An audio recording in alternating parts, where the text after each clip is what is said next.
Magandang araw mga kababayan. Ito po ang Gising Bayan PH at ngayong episode, grabe mga lods, may bagong telenovela sa gobyerno. May bida, may kontrabida at may comedy pa. Pero ang twist, hindi artista ang bida. PCO Undersecretary Claire Castro at si OBP Spokes Michael Pua. At oo mga lods, may halong fake spin na naman. Mga kagising, alam nyo ba yung ND, Notice of Disallowance? Ayun yung sinasabi ng COA kapag may ginastos ang gobyerno na questionable. Sabi nga ni Claire Castro, hindi raw ibig sabihin na kulang lang sa papel. Pero teka lang, di ba ang unang statement nila parang kulang sa dokumento? Hala, twist agad sa kwento.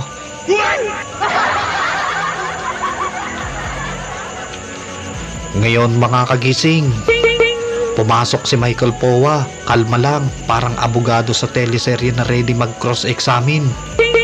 Sabi niya, hindi lahat ng ND, ibig sabihin may anomalya. Minsan, kulang lang sa documentation kasi hindi nakapag-submit on time. Boom! May legal context, may facts, hindi puro ngak-ngak. Pero syempre, media spin enters the chat. May headline agad na parang OBP misuse of funds kahit wala pang final COA decision. Mga kagising, ito yung classic na trial by publicity. Back to facts tayo. COA Notice of Disallowance is not final. May appeal process pa yan. May mga Notice of Disallowance na eventually nababawi dahil sa complete documentation na later. Sa kaso ng OBP, 2022 budget yan, hindi 2026. Confidential funds? Yes, kasama sa NEP 2022, pero legal at nakasaad. So bakit ngayon, biglang may mga headline na parang krimen agad? Yan ang tinatawag nating narrative building para siraan ang OBP at si BP Sara. Mga kababayan, hindi ito simpleng balita lang. Ang narrative na ganito, ginagamit para linlangin tayo. Kapag pinapaikot ang kwento, ang talo ay taong bayan. Kasi nawawala ang focus sa totoong issue. Mga kagising, lesson for the day, bago mag-react sa headline, basahin ang buong report, intindihin ang proseso, at huwag basta-basta magpapadala sa mga padrama sa presscon. At syempre, ipaglaban natin ang tama at totoo. Eto, ang Gising Bayan PH, tuloy ang laban. So ayun, pakinggan natin ang mga pahayag ng magkabilang panig. Let's go! Ma'am, reaction lang po from the palace. Sabi ng camp ni BP Sara, handa silang sagutin yung allegations against her sa proper forum. Sabi nila, according to the COA notices na nakukuha nila ay wala naman daw corruption or binulsang pera, kundi meron lang kulang sa proper documentation. Ano po ang stand ng palace dito, especially that the president has doubled down on his crackdown against questionable government transactions? Yes, oo. Nadinig po natin ang panayam ng spokesperson, right? Yeah. Spokesperson Pua. Tony Pua. Nadinig po natin ang kanyang sinabi sa panayam. Tandaan po natin, nagkaroon na po ng notice of disallowance. At pag sinabi po natin notice of disallowance, hindi lamang ito basta-basta kulang sa dokumento. Nagsasabi ito ng maaaring mayroong mga irregular, excessive, at questionable spendings, no? Sa paggastos. So there's a presumption of misuse of funds. So mas maganda na rin po siguro na matanong si Atty. Pua dahil siya naman din po ang umamin tungkol sa 15 million pesos na walang resibo at the time. Ito po ay kanya rin binalita or sinabi bilang resource person sa hearing sa House of Representatives kung saan ang 15 million pesos na confidential funds ng DepEd ay nagamit at kumuha lamang sila ng mga certificates para sa Youth Leadership Summit. Pero ito po ay namin na hindi po ito ginastusan ng DepEd. So lumalabas lamang po na yung mga certificates na ginamit ni Atty. Pua para maibigay sa COA ay lumalabas na to cover up or panakit butas para maipakita may ginastos na 15 million. Siguro mas maganda po mismo manggaling kay Atty. Pua kung ano na nangyari doon sa 15 million na ginamitan lang nila ng certificates from the AFP. na hindi naman ginastosan ng DepEd Confi funds. Sunod, Dexter Cabaza, Inquirer. Good morning po, Yusek.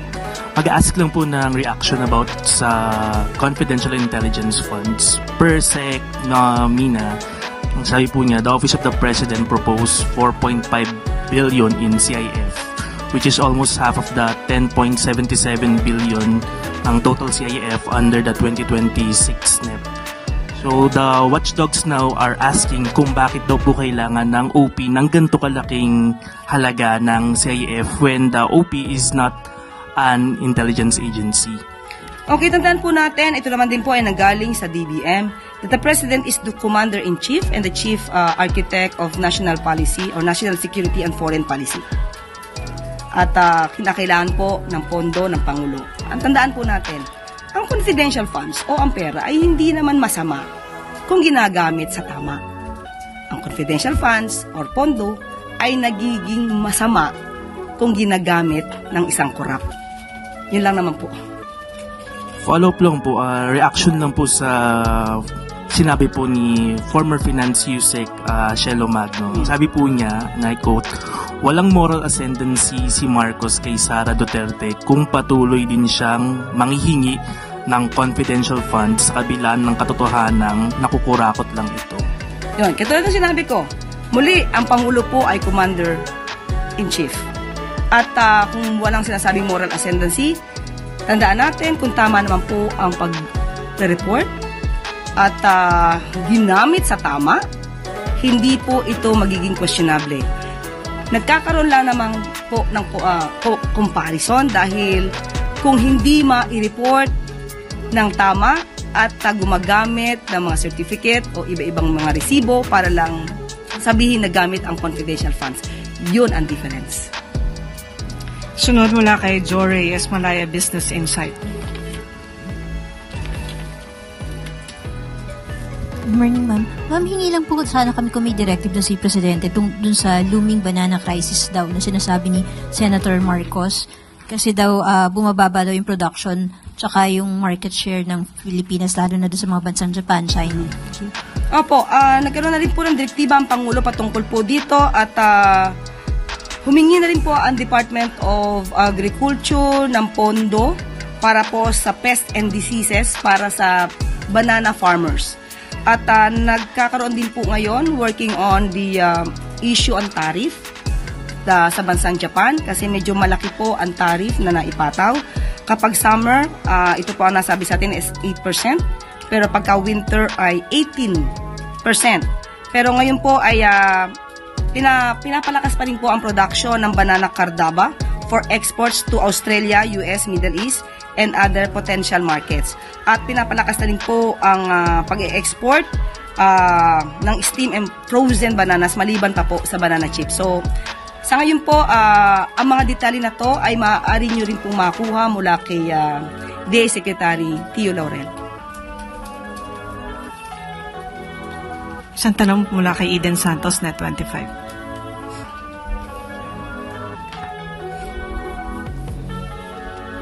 Yusek, sa budget pa rin po, humiling po ang Office of the President ng more than 1 billion pesos para sa kanyang local and foreign trips. Medyo tumaas po ito compared sa ngayong taon na ito. At saka po yung 17 billion para sa nalalapit na pag-host ng Pilipinas sa ating ASEAN. Pwede po ba nating ipaliwanag lang bakit humiling tayo ng karagdagang budget para sa foreign and local trips at saka po yung 17 billion para sa ASEAN po? Malaki po ang magagastos po talaga dahil po tayo yung magiging host sa ASEAN Summit. So, expected po yan dahil kailangan po talaga nating paghandaan ito. Hindi po biro ang gastos sa pag-host. At sa mga local and foreign trips, makikita po natin talaga ang Pangulo ay madalas na lumalabas para tignan ang seguridad, ang pagmomonitor din po kung ano nangyayari sa lugar natin po. Kung may baha, kung may kalamidad. So, kinakailangan din po yan. At nakikita din po nyo ang kadalasang pagbiyahe ng Pangulo dahil hinihikayat niya ang ibang mga bansa na mag-invest para sa atin dito sa bansa natin. Maricel Halili, TV5. Yusek, quick follow-up lang po dun sa question kanina ni Maricar about dun sa mga cases ng minor de edad. What does the palace think about the proposal na ibaba sa 10 years old yung sa Juvenile Delinquency Act, yung mga pwedeng parusahan? Acting with discernment? Yes. Okay. Sa ngayon wala po tayo, hindi ko po nakausap ang Pangulo patungkol po dyan. Pero tandaan natin, even before, kung di tayo nagkakamali, ang revised penal code naman, 9 below, ang hindi exempted, no? Na makasuhan. Pero pag in a certain age, 12, acting with discernment, ay maaari naman po talagang makasuhan. Pero yun lang yung aking pagkakatanda. Medyo matagal na po kasi yung revised penal code pagdating sa edad. Ngayon po, 15 below ay hindi nakakasuhan. So, ngayon po, wala pa pong pag-usapan patungkol po dyan. Panghuli na lang daw po, si Jean Mangalos, philstar.com. Hi, one quick follow-up on Tristan's question. How do we plan to de-escalate the situation in the West Philippine Sea? Muli natanong ito nung Lunes, wala pong ibang instruction ng Pangulo, kundi magtuloy-tuloy lamang po ang pagprotekta sa ating karapatan at sa ating teritoryo. Sa ngayon, wala pa pong naibibigay na anumang instruction ang Pangulo. Muli, yun pa rin. Patuloy lamang po tayo sa ating pagprotekta sa ating teritoryo, pati po sa ating mga mangingisda. At bago tayo magtapos, upang palakasin pa ang judiciary bilang independent and co-equal branch ng pamahalaan sa pamamagitan ng pag-institutionalize ng fiscal autonomy nito, ninagdaan ni Pangulong Ferdinand R. Marcos Jr. ngayong araw ang Republic Act 12233 o an act defining the scope and extent of the fiscal autonomy of the judicial branch of the government and for other purposes. Layunin din ng batas na ma-promote ang mas epektibo at mas mabilis na administration of justice sa bansa at mabigyan ng kapangyarihan ang judiciary na i-exercise ang constitutional autonomy nito. Naroon din sa seremonya sina dating Pangulong at ngayoy Pampanga 2nd District Representative Gloria Macapagal Arroyo, Senate President Cheese Escudero, House Speaker Martin Romualdez, at iba pang mga opisyal ng Hudikatura at Lehislatibo. Sa kanyang talumpati, binigyan diin ni Pangulong Marcos Jr. na ang bagong lagdang batas ay para sa taumbayan at binigyang pansin ang commitment ng executive branch na makipag-ugnayan sa judiciary bilang co-equal branch ng pamahalaan. Makakaasa din ang judiciary sa Marcos administration sa patuloy na pagrespeto sa autonomy at authority ng Supreme Court sa constitutional duty nito. Sa bagong Pilipinas, binigyan din ni Pangulong Marcos Jr. na mapapanatili ang karapatan ng taumbayan at ang bawat isa ay kayang mamuhay ng payapa na may dignidad at dangal. Kapag may sapat na pondo at malinaw na patakaran sa paggamit nito, magagawa ng hudikatura ng mas mabuti ang kanilang sinumpang tungkulin. Ang bawat kasong nakahain sa mga korte ay mapapakinggan at madidesisyonan ng walang takot at walang alinlangan. Kaakibat nito, matutugunan ng hukuman ang hinaing ng taong bayan na dumudulog sa kanila at matutulungan silang isulong ang kanilang mga karapatan. Mabibigyan din sila ng pagkakataon makamtan ang kalayaan, kapayapaan at hustisya. At dito na po nagtatapos ang ating press briefing. Magandang araw para sa bagong Pilipinas. Joining us now this morning, one of the lawyers of Vice President Sara Duterte, Attorney Michael Poa. Attorney Poa, good morning to you. Good morning, Ma'am Karen, and good morning to everyone watching us. Thank you for having us on your show. All right. Now, the Vice President has repeatedly said that she is ready to answer the allegations of the fund misuse in what she describes as the proper forum. May punto si Yusek Castro. Kung gusto daw ipaliwanag, bakit ba't ipa pinaliwanag noon? Ang dali-dali magpaliwanag. So, Attorney, when and where will she answer? Ma'am Karen, actually right now we're already answering sa COA. No? In fact, there is a petition for review pending with the COA Commission proper. We feel that that is the proper forum to answer all these findings of COA since nanggaling naman sa COA yung findings nila on the OVP confidential funds. Tama lang na dun din tayo sumagot. Oo. So, ang nangyayari ngayon, lahat ng mga pinag-usapan noon sa Quadcom sa lower house na itinatanong kay Vice President noon, diretsahan yung sinasagot sa COA. Opo, let me put that in context, Ma'am Karen. No? I think because hindi masyadong na-discuss kung ano ba yung findings ng COA. Actually, if you look at the findings of COA, whether it be from the Audit Observation Memorandum, which is the first issuance of their findings, all the way to the Notice of Disallowance. No? So, tatlo kasi yan AOM, Notice of Suspension, and Notice of Disallowance. Walang nakasulat doon na merong korupsyon na nangyari or may binulsang pera. Ang nakasulat doon is may mga kakulangan sa mga dokumentong nasubmit. That's why they're asking the Office of the Vice President to submit more documentation para makita talaga na maayos yung paggasta ng pera. And that's what we're responding to. Yung lumabas naman po doon sa mga investigasyon sa House, yan yung mga bagay na I think isinama nila doon sa articles of impeachment. So yung mga bagay na yon will have to wait for its proper venue, its proper time para masagot po natin. At least that's just to give proper context doon sa mga nangyari kasi ayaw naman nating misleading na sabihin natin na lahat ng lumabas sa investigation sinasagot sa COA. Ang sinasagot po natin sa COA ay yung mismong mga findings ng COA on certain documentation that they feel are still incomplete, and that's what we're trying to argue before the commission proper. Okay, so it's just incompletion. What about the findings in the Quadcom, questions on confidential funds allegedly given to people with strange names or did not exist with the Philippine Statistics Office, walang record sa PSA. Tulad nung Mary Grace Piatos, kumbaga mga pagkain ang nasa resibo nung mga allegedly tumanggap ng confidential funds. Sinasagot niyo po ba yun, sir? Just let me just again premise my answer. So whatever I will say, obviously it's from the perspective of the lawyer of the Vice President. So we're advocating her defense here. Pagdating po doon sa mga findings na sinasabi ng komite, katulad ng mga names na yan po ay hindi pa nakasama doon sa COA. Of course, if COA asks us as an additional question doon sa mga findings sila, we will gladly respond.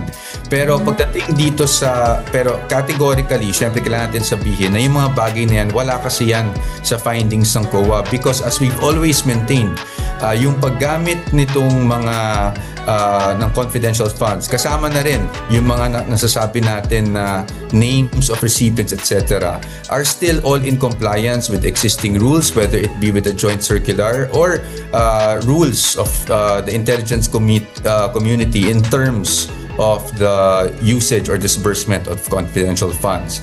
But admittedly, hindi pa yan napag-uusapan. Perhaps kung dito sa impeachment, dahil kasama siya sa articles of impeachment, baka mapag-usapan. But let me just address yung nasabi kanina na bakit noong budget hearings hindi nasasagot. No? We have to also understand that confidential funds, obviously by the nature of the funds themselves, they pertain to confidential or intelligence operations na may mga safeguards kasi yan. Hindi naman basta-basta pwede lang isa-publiko yung mga bagay na yan as an aspect of national security, but also for the protection of informants, etc.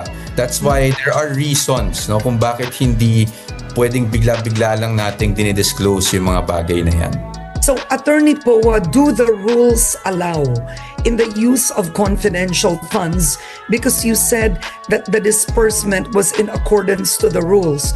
Do the rules allow, hypothetically, the change of names or to make up names of informants, sources, certain individuals used for these purposes? Halimbawa, yung Mary Grace Piatos, do the rules allow na baguhin at imbentuhin ang pangalan ng recipient for protection purposes or security purposes? Okay, Ma'am Karen, it's very difficult for me to answer this question because it will preempt, and I hope you understand, no? It will preempt our defenses.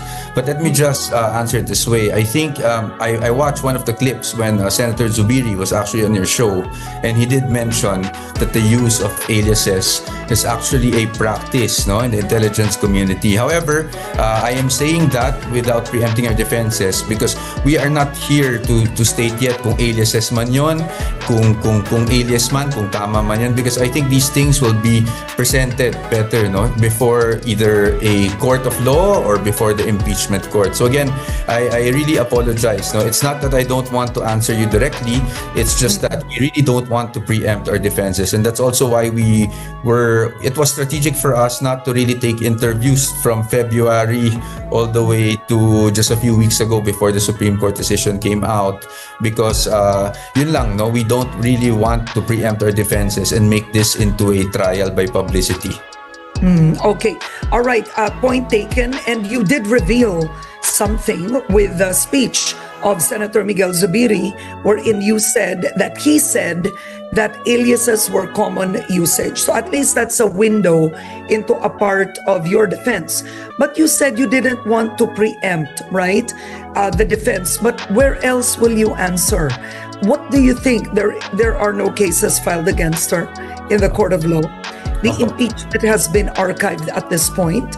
All the Supreme Court is asking right now is for you to submit a comment based on the appeal of the House of Representatives, which have nothing to do with the defense of the merits of the case.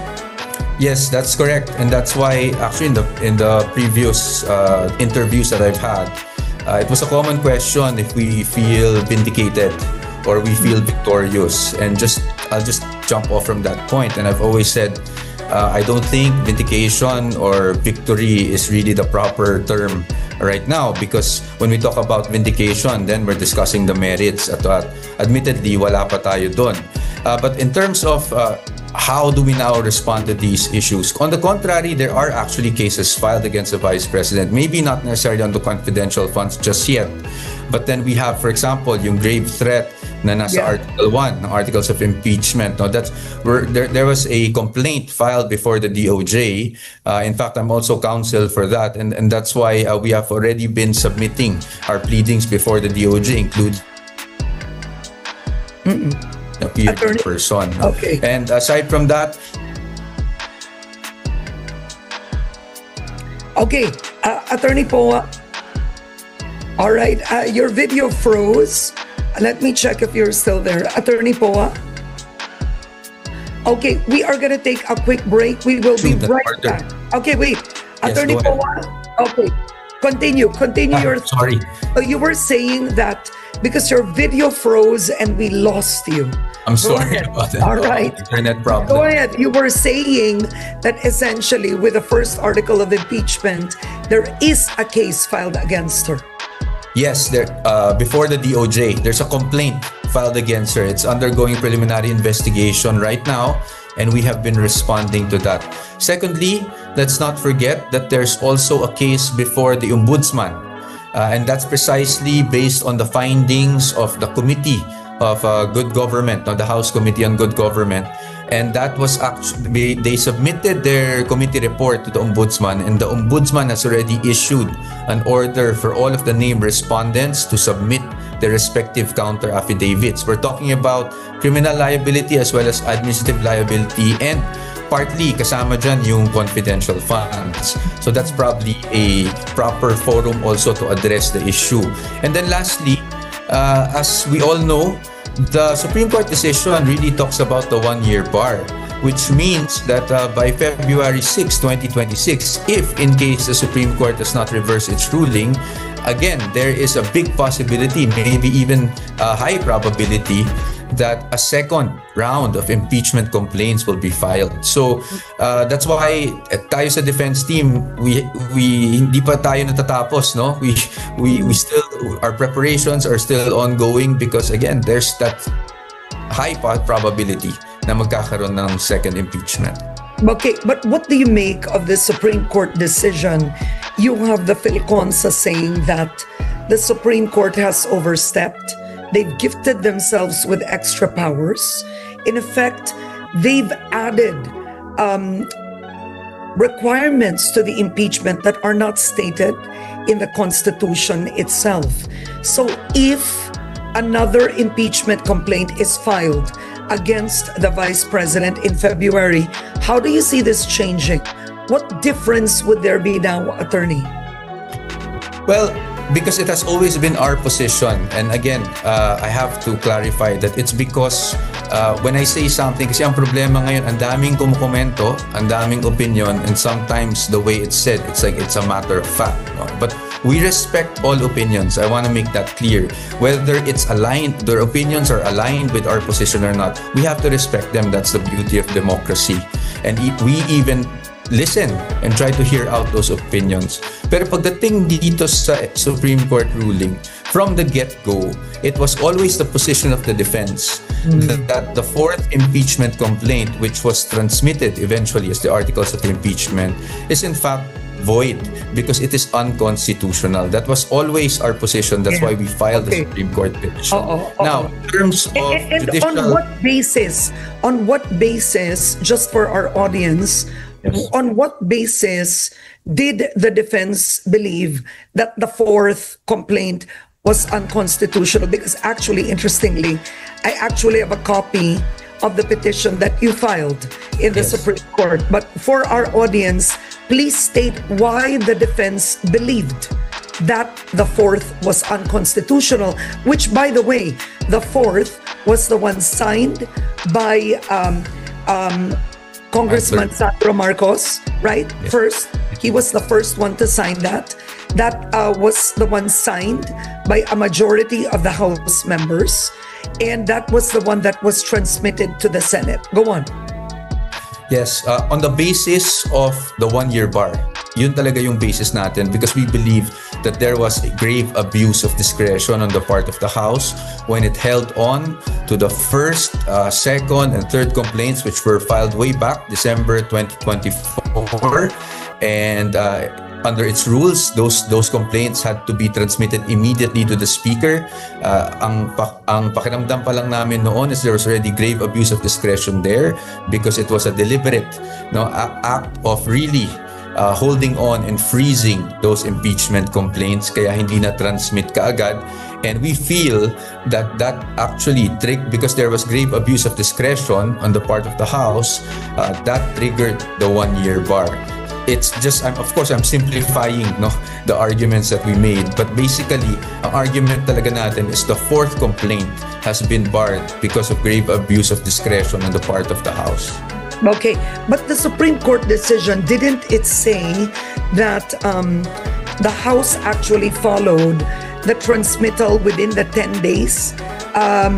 The order of business within the 10 session days from the time it was endorsed. The Supreme Court did state that they followed that with the 3 complaints, correct? Correct, but the Supreme Court also said that there was in fact grave abuse of discretion because the act of the Secretary General in transmitting immediately yung mga complaints to the Speaker was not subject to his or her discretion. Basically, it was ministerial. He just basically had to transmit them, which he did not. And then the act of also archiving those complaints triggered the one-year bar. Yun yung mga But again, Ma'am Karen, I hope you... Parang ang sinasabi niyo po ba, in effect, para maintindihan ng nanunood, is ang ginawa ng lower house, namili sila ng complaint. Yes. And, parang gano'n. Namili sila. To cut it short. Sila yung ika-apat. Oo, parang gano'n. Yes, to cut it short. But again, ang hirap sa amin. That's why it's so difficult for me to answer at this point. It's not because I don't want to answer or because ayoko nang magmukhang I don't answer you directly. But what's very difficult for us is because this is precisely the subject of the motion for reconsideration and will be precisely the content of our comment also that we are now finalizing. And that's why ang hirap to discuss all these legal issues openly at this point Because syempre, ayaw nating not just preempt, but also ilabas na natin to sa public and try to influence one or the other how the public views this, which will affect, of course, the justices who will also be resolving this motion for reconsideration. Okay. Now, Attorney Poa, I think, I guess, how is the Vice President? How is she? Well, she's trabaho lang talaga siya. The Vice President, even when I was in DepEd with her, she really has a way of compartmentalizing things. So regardless of all the issues na binabato left and right, trabaho lang talaga siya. Now, in terms of because it's always being asked, yung bloodbath and all that, maybe from my perspective as one of her lawyers, she was always direct with us during the preparations leading up to the situation we're in now. She was always consistent also in telling us that she was really ready to go through trial, to really face all the accusers and these allegations. And sa amin naman, as I've mentioned before, iba kasi yung, let's not confuse yung readiness to face these allegations with the willingness to be subjected to an unconstitutional process to begin with. And that's why on the part of the defense, we really saw it fit, despite her demeanor and her disposition that she's ready to face trial, we still saw it fit to file this petition just to, question really what happened and what we feel it was an unconstitutional way of initiating this impeachment. And it's not only for the Vice President, it really works for all impeachable officers in the future. All right. On that note, I want to thank you for joining me today. One of the lawyers of Vice President Sara Duterte, Attorney Michael Poa. Thank you for being on Head Start, sir. Thank you, Ma'am Karen. It's always a pleasure. Magandang umaga po sa inyong lahat. Thank you. Never miss a story. Unlock exclusive access to uninterrupted streaming and premium news content. Subscribe to ANC 24/7 on YouTube and join ANC Prestige today.